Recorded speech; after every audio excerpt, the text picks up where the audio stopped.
Hello everyone, I am Ghulam Nabi. क्या आपको since और फॉर को प्रयोग करने में कंफ्यूजन होता है? आज हम इसको दूर करने वाले हैं। आज जो हम ग्रामर आपको सिखाने वाले हैं फ्यूचर परफेक्ट कंटीन्यूअस टेंस, क्योंकि इसमें आपको सिंस और फॉर को यूज करने में कहीं ना कहीं समस्या जरूर आती होगी। आज हम इसका तरीका, इसका ट्रिक, इसकी एग्जांपल हम समझेंगे कि सारा कंफ्यूजन बिल्कुल इसी वीडियो में आपका दूर हो जाए। फ्यूचर परफेक्ट टेंस में होता क्या है, इसकी पहचान क्या होती है, पहले हम ये समझते हैं। वाक्य अंत में रहा होगा, रही होगी या रहे होंगे आएगा, लेकिन सिर्फ इतना नहीं होगा बल्कि इसके साथ में आपका समय भी लगेगा। कोई भी समय लगे, चाहे पॉइंट ऑफ टाइम हो या ड्यूरेशन ऑफ टाइम, यानी पक्का समय हो या कच्चा समय, लेकिन रहा होगा, रही होगी, रहे होंगे कि आना जरूरी है, तभी ये फ्यूचर परफेक्ट कंटीन्यूअस टेंस कहलाएगा समय के साथ। चलिए हम इसको उदाहरण से समझते हैं, फिर हम आगे काम करते हैं। हर एक ग्रामर की तरह सबसे पहले इसमें सब्जेक्ट आएगा और हेल्पिंग वर्ब में विल हैव बीन आपका हो जाएगा। यदि सेंटेंस आपको निगेटिव में कहना है तो आप कहेंगे विल के बाद में नॉट कहने वाले, तो विल नॉट हैव बीन कहेंगे, उसके बाद में वर्ब की फोर्थ फॉर्म आप कहेंगे, यानी फर्स्ट फॉर्म में आईएनजी फॉर्म लगा सकते हैं, ये कह सकते हैं, या फिर प्रेजेंट पार्टिसिपल आप कह सकते हैं, फिर आपका ऑब्जेक्ट हो जाएगा। अब इसके बाद में सिंस और फॉर, सिंस का माना भी से होता है और फॉर का माना भी से होता है। इस ग्रामर में फॉर का माना लिए नहीं होता है, फॉर का माना यहाँ पर से आपका होता है। उसके बाद में कोई आप समय लगाएं, जैसे कि एक एग्जांपल आपको कहना है कि मैं 2030 से जॉब कर रहा हूंगा। अभी मैं जॉब नहीं कर रहा, जॉब करने की मेरी प्लानिंग है, वो मैं 2030 से कह रहा हूं। एक आने वाला समय है और मैं अभी प्रेजेंट में खड़ा हूं, और आने वाला समय 2030 है। एक मैं आपको पक्का टाइम, एक डेट बता रहा हूं, एक साल पूरा बता रहा हूं कि 2023 से बता रहा हूं। मेरा इंग्लिश का सेंटेंस हो जाएगा कि I will have been doing job since 2030। यहां पर हमने सिंस क्यों प्रयोग किया? सिंस वहां पे लगता है जहां पर पक्का समय पता हो, वहां पर हम सिंस का प्रयोग करने वाले हैं। और सिंस किन किन में यूज होता है? जैसे सिंस मॉर्निंग, सिंस इवनिंग, किसी दिन का नाम हो, सिंस संडे मंडे, कितने बजे से है, सिंस 1 o'clock, सिंस 2 o'clock वगैरह। महीना है कोई सिंस जनवरी, कोई साल है 2010, 2020, उसमें सिंस लगेगा। इस तरह की दूसरी लिस्ट मैंने आपको पिछले ग्रामर में दिया था। फॉर कहां पे लगेगा? अगर इसी को कहना होता कि मैं 2 साल से जॉब कर रहा हूं, तब आप कहेंगे कि I will have been doing job for 2 years। ये 2 साल कौन सा 2 साल है वो हमें पता नहीं, इसीलिए यहां पर हमने कहा कि मैं 2 साल से जॉब कर रहा हूंगा। इसको किस तरह समझेंगे? जैसे मान लीजिएगा कि आप तो भाई आप मुंबई में रहते हैं और आपने रहना शुरू कर दिया है, और मैं जाऊंगा जॉब करने के लिए। आप रह रहे हैं 2025 से, और मैं जॉब करूंगा अपना स्टार्ट 2026 से मान लीजिएगा। तो 2026 से करूंगा, 2026 और एक 2027। अब हमको ये 26-27 का एक समय बताना है कि मैं 2 साल से जॉब कर रहा हूंगा, क्योंकि आप तो 2025 से कर रहे होंगे, लेकिन रही बात मेरी, तो आप 25 में पहुंचेंगे और मैं भी आऊंगा 2026 में। तो क्या होगा कि 2027 तक मेरे 2 साल हो जाएंगे। तो मैंने कहा मैं 2 साल से जॉब कर रहा हूंगा। I will have been doing job for 2 years। For का एग्जाम्पल, क्योंकि आपको एग्जाम्पल से ही समझ में आएगा, वरना क्लियर नहीं होगा।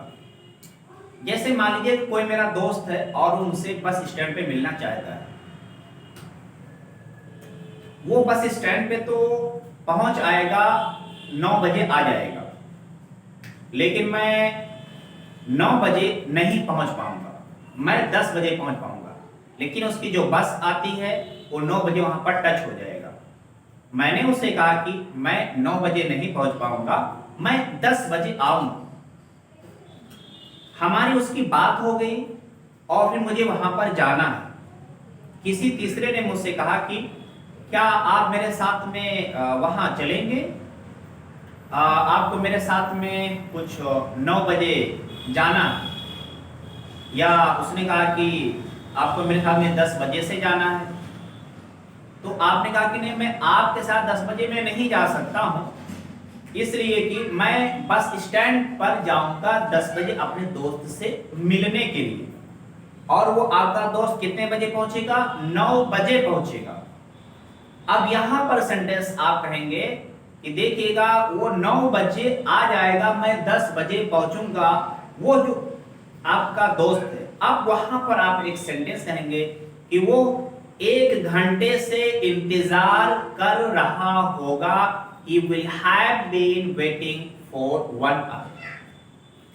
अब यहां पर हम कोई पक्का समय नहीं बता रहे हैं, सिर्फ एक ड्यूरेशन बता रहे हैं, एक अवधि बता रहे हैं, एक मुद्दत बता रहे हैं, हम कोई पक्का समय नहीं बता रहे हैं। यहां पर इस तरह से आपका क्लियर होगा कि आपका दोस्त तो 9 बजे पहुंच जाएगा, आपको 10 बजे ही किसी वजह से जा पाएंगे, उससे पहले आप नहीं जा सकते।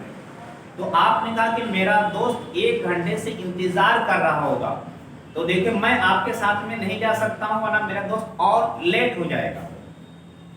तो इस तरह से एक्चुअली फॉर का यूज इस ग्रामर में काफी कम यूज होता है, क्योंकि अगर मैं आपसे कहूं कि चलिए क्रिकेट मैच होने वाला है, और मैं आपसे ये कहूं कि वे 4 घंटा से मैच खेल रहे होंगे, अगर मैं डायरेक्ट आपको ये कहूं कि वो 4 घंटा से, या मैं कहूं वो 6 घंटा से मैच खेल रहे होंगे, तो आप सोचेंगे सर मैं कब आऊं मैच खेलने के लिए। तो मैं कहूं वो 6 घंटा से मैच खेल रहे होंगे। अगर आपको इस तरह कहना है कि they will have been playing cricket for 6 hours, तो एक सिचुएशन आपके लिए होना चाहिए, एक कहानी, एक बात होनी चाहिए, जिससे आपको पता चल जाए कि देखिए खिलाड़ी 12 बजे पहुंचेंगे, और वो 6 बजे तक, जब आपका 6 बजे मैच खत्म हो जाएगा, तो वहां पर क्या होगा कि जो खेलने का समय है, तो खिलाड़ी 6 घंटा मैच खेल रहे होंगे। ये 6 घंटा कौन से साल कौन से महीने का ये पता नहीं हो रहा है। तो हमने कहा कि खिलाड़ी जो है वे 6 बजे से खेल रहे होंगे, तो आप कहेंगे they will have been playing cricket for 6 hours। हम कोई समय नहीं बता रहे, सिर्फ एक खेलने का मुद्दत हम बता रहे हैं, एक अवधि बता रहे हैं। अगर सेंटेंस आपका नाम में होता तो आप कहेंगे they will not have been playing cricket for 6 hours। यदि क्रिकेट मैच है और हमें आपको डायरेक्ट पॉइंट ऑफ टाइम पर बताना है, और यही स्टाइल सबसे ज्यादा यूज हो रहा है, जिससे कहना है कि वे 8 बजे से खेल रहे होंगे, तो मैच हमारा होने वाला है, कल के दिन मैच है हमारा, तो हमने कहा वे 8 बजे से मैच खेल रहे होंगे। अब आपको पक्का पता है कि 8 बजे से वो मैच खेल रहे होंगे, तो हमको देखने जाना है, तो आपको अगर पूरा मैच देखना तो 8 से पहले पहुंचना है। They will have been playing cricket since 8 o'clock। अब यहां पर आपका पक्का समय हो रहा है। अगर नेगेटिव में कहना होता तो आप कहेंगे they will not have been playing cricket since 8 o'clock।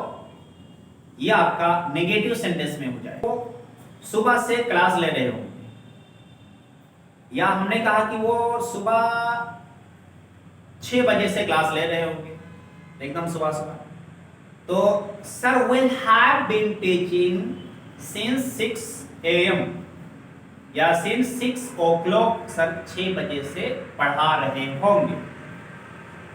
तो इस तरह से since और for का ग्रामर मुझे उम्मीद है कि आपके लिए बिल्कुल क्लियर हो रहा है। और इंट्रोगेटिव कैसे बनाना है, अब मुझे उम्मीद है कि अब आपके लिए सारा ग्रामर क्लियर हो गया होगा पिछले वीडियो को देखते हुए कि इंट्रोगेटिव किस तरह से बनाया जाता है। कोई भी ग्रामर है उसका हेल्पिंग वर्ब हम पहले रखते हैं। अगर एक हेल्पिंग वर्ब है, अगर एक से अधिक हेल्पिंग वर्ब होगा तो जो वर्ब से मिला हुआ है वो बिल्कुल मिला रहेगा। अब इसमें विल हैव बीन है तो इंट्रोगेटिव बनाने के लिए आप विल के वर्ड को पहले लाएंगे, यानी विल जो हेल्पिंग वर्ब आपका है। उसके बाद में सब्जेक्ट रखेंगे, फिर ना कहना है तो सब्जेक्ट के फौरन बाद आपको नॉट रखना। हैव बीन कहेंगे, वर्ब की फोर्थ फॉर्म प्लस आपका ऑब्जेक्ट हो जाएगा, और लास्ट में आपका हो जाएगा सिंस फॉर के बाद में टाइम। जैसे कहना हमने कहा कि क्या राजू मंडे से पढ़ रहा होगा, तो क्या हो जाएगा will Raju have been reading since Monday.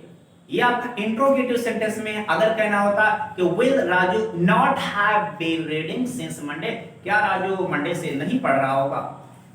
अगर क्वेश्चन वर्ड भी आपको मिलाना है तो कुछ नहीं करना है, बस सबसे पहले जाकर के रख देना कि क्यों राजू मंडे से पढ़ रहा होगा। Why will Raju have been reading since Monday? Raju Monday से क्यों नहीं पढ़ रहा होगा।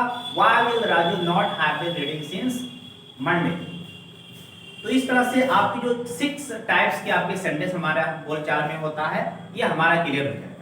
अब समय जो भी फ्यूचर में कोई आप काम कर रहे हैं उसकी प्रैक्टिस कर लीजिएगा। बस क्या है, जैसे कहना है कि मैं जून से कोचिंग जा रहा हूंगा, क्या कैसे कहेंगे आप, सोचिए।